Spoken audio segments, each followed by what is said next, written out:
Todo comenzó la mañana en que el mar retrocedió como si los dioses hubieran inhalado profundamente, dejando al descubierto un paisaje nunca antes visto por ojos mortales. Donde antes se alzaban olas embravecidas, ahora se extendía un desierto de limo negro y caracolas muertas, y en su centro, emergiendo como el cadáver de un titán, yacía una ciudad sumergida, muros quebrados, torres inclinadas, puertas ciclópeas cubiertas de algas y coral petrificado. Los pescadores de Tartesos, quienes fueron los primeros en divisarla, huyeron aterrados, dejando sus redes y barcas, convencidos de que un antiguo mal despertaba. El rumor voló como el viento ardiente del sur, desde Roma hasta Babilonia, desde las estepas persas hasta las costas del Nilo.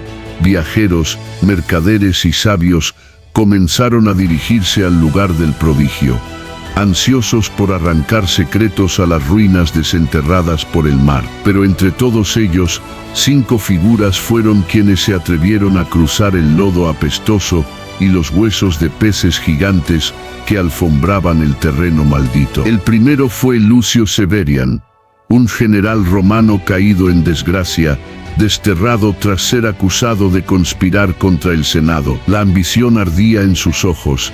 En esa ciudad olvidada veía la oportunidad de redimirse, de volver a Roma como el descubridor de un poder perdido. Junto a él marchaba Asra, una esclava libia de ojos como brasas, que había heredado de su madre un mapa cosido en el forro de un manto. Un mapa que mostraba el camino hacia el corazón de la sombra, un lugar que su estirpe juraba proteger del mundo. El tercero era Mileto, un arquitecto griego, célebre por construir templos que desafiaban a los terremotos, pero marcado por la vergüenza de haber vendido planos secretos de fortalezas a los enemigos de Atenas. En esta expedición veía la forma de ocultar su pasado bajo gloria nueva.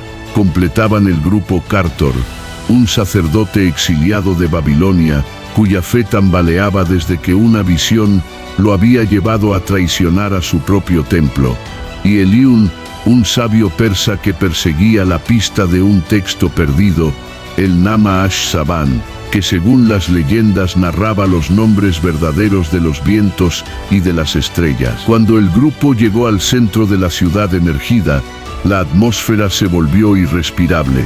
Un hedor a metal oxidado y carne corrompida se alzaba de las grietas. Las piedras de las calles estaban cubiertas de inscripciones que ninguno de los hombres reconocía, salvo Asra, cuyos labios murmuraron palabras prohibidas que había oído en los cuentos de su abuela. Las casas derruidas parecían observarlos, y de vez en cuando el eco de un goteo invisible les hacía girar bruscamente, temiendo lo que no podían ver. La ciudad parecía diseñada para confundir, calles que comenzaban anchas y acababan en pasajes imposibles, escalinatas que subían y se desvanecían en la nada, pozos secos de los que ascendía una brisa helada como si viniera del otro lado del mundo. Y en el centro, un lago circular, negro como la obsidiana, del que se decía en susurros que había surgido el primer aliento de las sombras. Lucio Severian,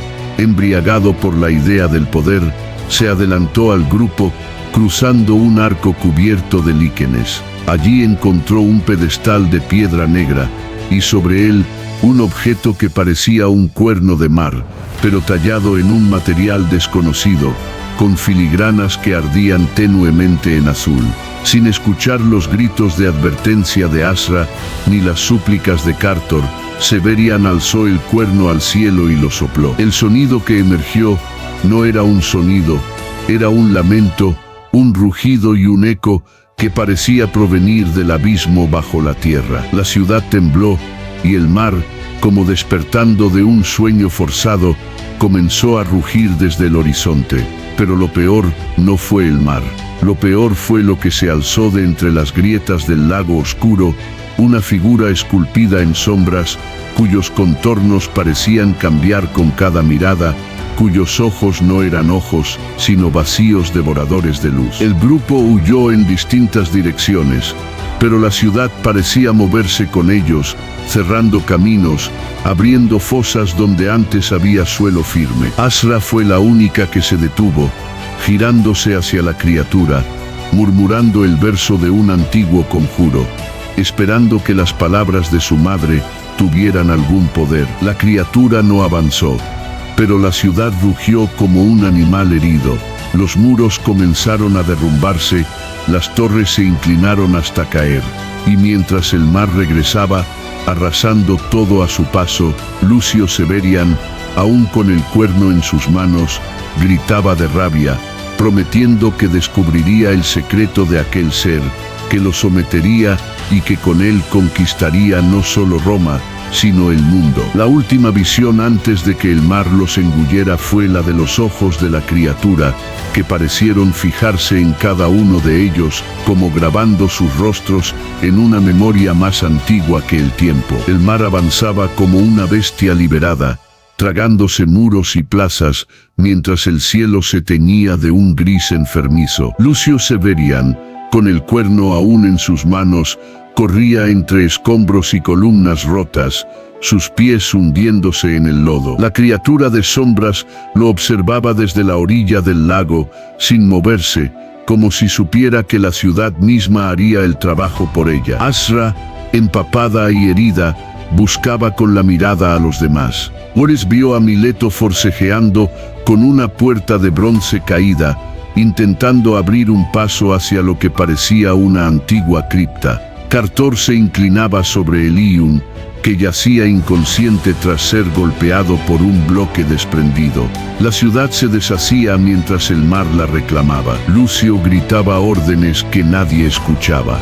A las murallas, debemos llegar a las murallas, pero las murallas eran ahora montículos desmoronados, devorados por las aguas. El arquitecto Mileto alzó la voz: por aquí, este pasaje lleva al corazón de la ciudad, a un lugar alto, quizás podamos. No terminó. El suelo bajo sus pies se quebró como vidrio y desapareció en un abismo que se abrió súbitamente, arrastrando con él columnas enteras y estatuas partidas. La profecía que Asra había oído de niña resonaba en su mente. El corazón de la sombra despierta con el aliento del hombre, su despertar traerá el final de las ciudades y el juicio del mar. Ella lo comprendió entonces. No había criatura alguna, ni maldición oculta en un cuerno. La ciudad olvidada había sido construida sobre una falla colosal, una herida antigua de la tierra. El soplido del cuerno había despertado no un ser, sino la furia de la propia naturaleza. El sacerdote Cartor, viendo la muerte acercarse en forma de agua y piedra, confesó en voz alta su traición pasada. Fue mi culpa, traicioné el templo, revelé el mapa, todo por codicia. Dioses, perdonadme. Pero sus palabras fueron ahogadas por el estruendo de una torre que se desplomaba. Lucio Severian, desesperado, trató de trepar por un muro medio derruido para ganar altura, con el cuerno colgado a la espalda. Sus manos ensangrentadas resbalaban en la piedra húmeda. Asra alcanzó a Eliun, intentando arrastrarlo hacia lo que quedaba de un tejado. Vio cómo el mar se alzaba como un muro azul, listo para tragárselos a todos. Mileto, desde la grieta en que había caído, gritaba por ayuda, pero su voz se perdió en el rugido del océano. Asra miró a Lucio, a Cartor, a los restos de la ciudad. Todo era caos, grietas que se abrían bajo los pies, el mar entrando por todas partes. Entonces, en un último acto, Asra lanzó el cuerno al lago, no por creer en su poder, sino como símbolo de renuncia al orgullo que los había llevado allí. El cuerno golpeó el agua negra, desapareciendo en un remolino. En ese instante, un temblor aún mayor sacudió la tierra, como si las entrañas del mundo quisieran tragarse los restos de la ciudad y borrar todo rastro de su existencia. Lucio Severian perdió el equilibrio y cayó al vacío que se abría bajo él.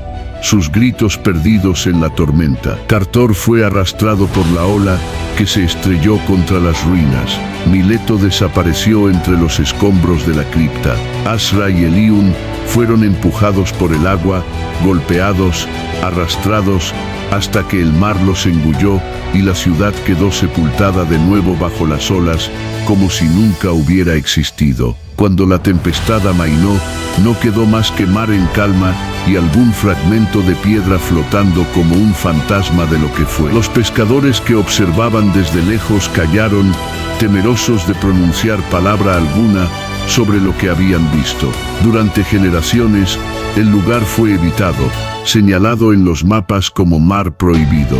De los 5, ninguno volvió, pero los rumores se esparcieron que habían despertado a algo que nunca debió ser perturbado, que su ambición había sellado su destino. Y el mar, eterno guardián, se encargó de esconder para siempre la ciudad de las sombras olvidadas.